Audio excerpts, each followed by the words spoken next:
Hey everyone, really nice to be here. I'm Monkevicius. I'm a senior SRE here at Unity. A bit about me. I'm originally from Lithuania. I've been at Unity since 2020. I moved to the US and Seattle last year, as you can see from my accent. In my free time, I love cycling and exploring beautiful Pacific Northwest. If you guys haven't been there, definitely recommend to do that. Hi, I'm Greg. Moved to Seattle back in 2015 and been at Unity since 2016. I've worn many hats there, from SD, SDET, and now more recently SRE. I really like working there because I get to work on something related to the best hobby I have, which is video games. And just as a fun fact about myself, my first job ever was actually as a blacksmith over at Nautical Museum in Connecticut. So today we're going to talk about what is Unity, some of the problems that we faced in the beginning when we didn't have a centralized place for observability, our journey with adopting Prometheus-based tooling, why in the end we ended up migrating to Mimir, some of the lessons. Greg is going to talk about some of the lessons that we learned, and lastly he will give you guys some of our future plans. Okay, so Unity, it's a fairly new company. We were founded in 2004 in Copenhagen. We are a leader in real-time 3D content. At the moment, there's around 3.6 billion made with Unity applications downloaded per month, based on the publicly available data on our website. We do have a variety of different offerings. Most of you might be mostly familiar with Unity Engine and Editor, because that is a backbone of some of the most popular games in the world. However, we also offer monetization services, multiplayer services, our runtime is accessible in more than 20 platforms. And there's many, many more things that we offer that we definitely don't have enough time to touch upon. So in the beginning, we didn't have a centralized place for observability. It was up to the teams to decide how or even if they want to monitor their services. And this has created a very fragmented landscape because we had at one point, we had upwards of 10 different SaaS providers. Some teams were running Prometheus Influx and deploying their own Grafanas. At one point, we also had like 5 or 6 Grafanas running there, and it was a mess. A lot of operational overhead for us. And since we had to train engineers and make sure that we are implementing things correctly, because custom metrics aren't cheap. So now I'm going to talk to you. Now I'm going to give an introduction about our journey with the Prometheus-based tooling, and our use case is a bit different because we run everything ourselves. We run the open source LGTM stack ourselves. Any of you in the audience do that as well? Okay, awesome, quite a lot of you, so hopefully you'll relate to our experiences. So we started using Prometheus in 2017 when Unity adopted Kubernetes. At first it was like a single EC2 VM running kubeadmin. However, we really doubled down on Prometheus tooling in 2018 when we migrated to Google Cloud. This allowed us to adopt a multi-cluster model. And to be able to observe, to be able to bring those clusters into a single space, we adopted a Thanos project. Then as Unity grew, in 2020, we started a project that we called Kronos, which is our way of providing network agnostic observability to teams, because a lot of our services are ran in untrusted environments.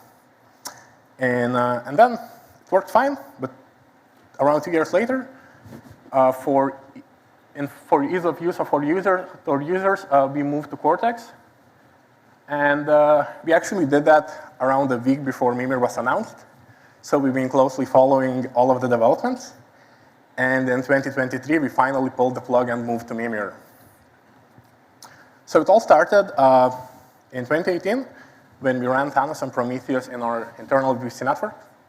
It was very simple at scale that we had at the moment. At that moment, we just ran Prometheus, Alert Manager, Thanos sidecar, reading metrics from Prometheus and sending them every 2 hours. Also Thanos query that would be used to query metrics that didn't meet that 2-hour benchmark. And on the other end, we had a user making queries in Grafana that would then hit our central cluster's Thanos query and Thanos store if that's needed. And that's about it. It was good for our use case. It provided us with a global view of our infrastructure. We also built, at that time, we also built a service that we called Inventory that allowed us to propagate alerting rules and recording rules, as well as alert manager configuration to our Prometheus instances by updating their config maps and just performing reloads with some sidecars. And it worked fine, but then, as Unity grew, we needed something that would scale more, that we could run in any environment, not only in our VPC. So we started the Cronus project, which was our next iteration of observability. And we made it public, like we made the access to it public, and we secured it with MTLS. So how it worked, the teams ran their own Thanos stack in their cluster, and the central cluster would only host the Thanos query in it. That user would query, and the central query would hit every single cluster to get the data. So from that, you can probably understand that running a whole Thanos stack is quite difficult, especially for a team that develops services and doesn't do observability and didn't do observability before. And also, it was a single point of failure because, like whenever you would try to hit high cardinality query, if we weren't careful enough, we could accidentally get the whole the entire read query path down. And also, at that point, Thanos rulers were not really stable enough, so we had to rely on alerting inside of the cluster, so we weren't able to do z-score calculations or SLOs or things of that nature that require us to use weeks or more than weeks worth of data. In 2022, we moved to Cortex, mainly because it offered remote write. Teams no longer had to run the whole Thanos thing on their own. They just had to have Prometheus running. And since we continued to use MTLS, Cert Manager to perform that. And this was all really simple for teams to onboard. It also provided us with the centralized alerting. So managing alerting rules, recording rules, alert manager configuration was super simple. It also had multi-tenancy, so we were able to isolate tenants that were really noisy or they were like accidentally doing something weird. However, it had a decentralized querying. So in order to make a query, you had to make sure that the query has a header in it, XOR ID, tenant name. So we built a service that we called Cronus cross-tenant proxy, that whenever the user would make a query in Grafana, it would call the service. It would assemble all of the tenant IDs and make a query to Cortex. It was cool at first, since we only had one tenant that we could query all of our. We only had one tenant that had all of our tenants in it. As we grew, it really became super slow. So we had to find something that is better than that. And that brings to our migration to Mimir that we did in 2023. And why did we do that? Well, first of all, it offered better scalability and performance based on our testing at lower resource cost, which is also was really good thing to have. The migration was straightforward because it was based on Cortex, and we had just like some minor issues that we were able to resolve within a couple of hours. The new features like out-of-order sample ingestion has been tremendously helpful in those cases where we have network issues. OpenTelemetry support and native histograms for Prometheus also have been really helpful to manage the scale that we have. And our current architecture looks like this. we have replaced the MTLS in favor of off-token service that we built. It allows us to onboard teams in any environment. That could be a Kubernetes cluster, data center, your laptop, etc. We also introduced Loki and Tempo for logs and traces to help us to better correlate those signals. And we decided to create a separate data source for each tenant, just because it's so much quicker than to have all of them in a single tenant, like in a single data source. So we built a service that we called Grafana Data Source Controller, which is able to discover tenants in Mimir, Loki, and Tempo, and basically create those data sources in Grafana, like Unity tenant name / metrics / logs or / traces. So that has been really, really great. And our current scale is around 200 million time series. Since we initially submitted the talk, we grew by a bit because we're doing some onboardings with some of the teams. We are currently ingesting 6 million samples per second, and our production environment has around 80 tenants at the moment, so quite a big scale. And now I'm going to give it to Greg to tell you guys more about some of the lessons that we learned. Thanks, Lucas. So these are going to be the general lessons. I'll be going over in detail real quick here. We found that there were some general themes as we went through this whole journey. So we really want to share this knowledge with you guys here. Some of these are kind of obvious, such as predicting future growth is hard. If that wasn't hard, we'd be probably all down on Wall Street making millions being traders right now. Also, cost management in the cloud can be difficult. This isn't specific to observability. You'll find plenty of articles across the internet talking about how cloud costs get easily run away for many companies. Also want to touch on how signal correlation is awesome between different parts of the LGTM stack. And last but not least, user interviews are important. You can't forget who these systems were for. So on predicting future growth, a tenant that's scaled horizontally will inherently increase their cardinality. As the number of nodes or pods scales out, any sort of metric that includes those as labels will inherently increase the cardinality of what they're sending you, which means you have to be able to scale with your own tenants. They might not actually know that they're about to get this scale up themselves. They might get a bunch of unexpected traffic. We also have problems where sometimes we're onboarding a tenant from another SaaS vendor that they're moving off of. Sometimes that SaaS vendor will claim that they have so many metric series, and once we onboard them, we find that wasn't really the case. Sometimes more, sometimes less. So we have to be able to roll with the punches on some of these unknown factors. I also want to call out the fact that it was really great to experience the differences in metric series cardinality with native histograms. We have a very large tenant we moved on recently that we actually converted to native histograms on the way over. We originally didn't and found that the cardinality of this tenant was around 1.4 million on their own and gotten down to about 400,000 with native histograms. So to the Grafana devs that work on that, that's awesome. Thank you very much. It saved us a lot of workload. On cloud cost management, it's difficult. Like I said, this isn't unique to observability, but there are some unique aspects in terms of the specific context of running the stack.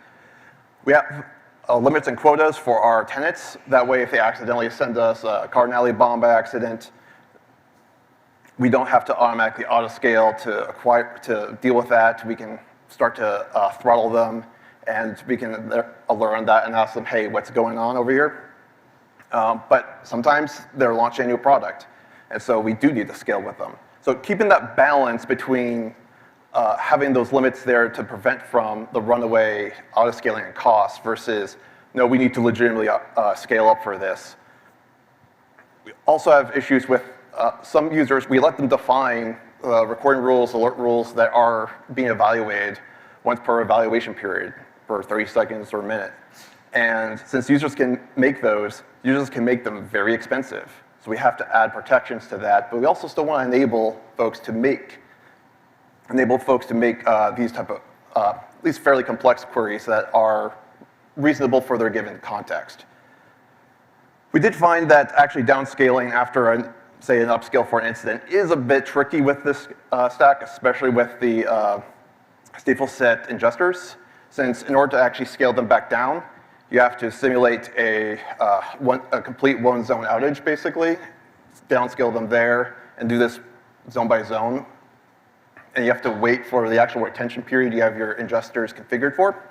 So you can actually see, like, this is an actual, I exclude the numbers here, but this is an actual graph of our costs month to month from this year.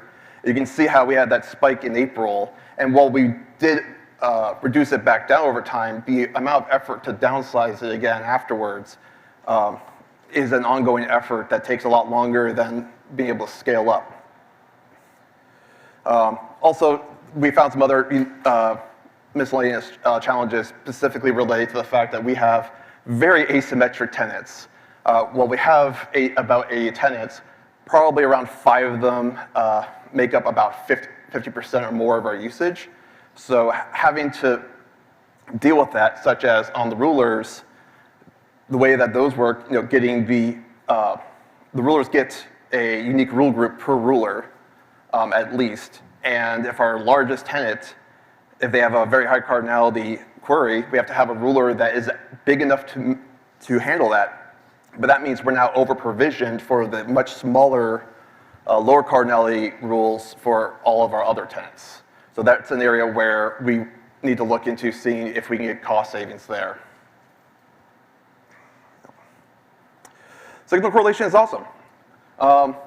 There's the trinity of observability, although as stated in the last talk, there's definitely other places we should stop talking about these as pillars, but in this particular example, I want to call out specifically how you can go around to the fact that I actually had a recent faulty alert that I was able to actually go through and fix very quickly when it would have been a rabbit hole that was probably closer to an hour, other than the 10 minutes it took otherwise. Because I was able to follow, it was a latency metric that was going off, and I was able to look at an exemplar from the metrics, follow that to a trace, that then had the link straight to the logs for that trace, and find out pretty quickly, oh, the selector includes a regex that was incorrect, so this is including a debug path that was being included in the latency alert, and we shouldn't be including that. Very quick thing to fix with this flow, would have been a harder rabbit hole to fix without this. And last but not least, user interviews are important. Like I said, you can make this the most scalable system ever, the most reliable system ever. If it's a pain in the butt to use, your users aren't going to come running, you're not going to get the adoption, and then who's this system for? You got to listen to them and what they want. I actually managed to sneak a screenshot in here of Lucas actually doing just that in our Slack channels here. Because we got asked, like, what do they actually want? Lately, we've been hearing that the big thing that they want is easier onboarding. They are already pretty satisfied with the reliability of our system. How can they get on easier? And that was something that, as you saw through our iterations that Lucas went over, that we really tried to improve as each iteration went on. We do have some future plans that we're hoping to do to make things even better with our system. While we did deploy Loki and Tempo in our system for logs and traces, they are relatively newer compared to how long we've been running metrics for. And so we're still looking to get further adoption from all of our tenants. We are documenting it ourselves for our own meta monitoring, and we hope to show them as an example to our other tenants, hey, you can get some really cool benefits through that trinity I mentioned before if you use all three. And so we're getting more and more traction as time goes on, but we really want to get that further. We also want to make Alloy the primary telemetry agent for our collection of telemetry. Right now, our tenants in their clusters are having to use a combination of Prometheus agent, Prometheus, and the OTel collector to send us everything. We would like to simplify that, get that down to a single thing that we have to deploy, and Alloy would be a great way to do that. So we're really looking forward to actually switching everyone over to that. We also want to start utilizing a couple of other options that we haven't really gotten into setting up for our system yet. We currently do not do shuffle sharding, and we want to use that. And we want to do remote rule evaluation, which may help actually with the issue of the very large rulers we have to run right now. As I stated before, native histograms turned out to actually be a really big win for the last big tenant we moved over. So we really want to try to adopt that for more and more of our tenants. It's technically still an experimental feature, but we've had really good results with it, and I do highly recommend to people give it a try. It is really cool. And last but not least, we want to start adopting the eBF-based tooling. It would be really great if out the door we can get instrumentation for new tenants to just automatically, before they even have to instrument their code, just immediately get that feedback and instantly see metrics and see how their systems are running. And so getting Beyla into our system would be a really good opportunity to get those wins in there. Also want to give a quick shout out to the folks that are responsible for this current iteration of Prometheus that we're running, besides ourselves. So Andrea, Archit, Jin, Steven, and Taylor, you guys are awesome. Thank you.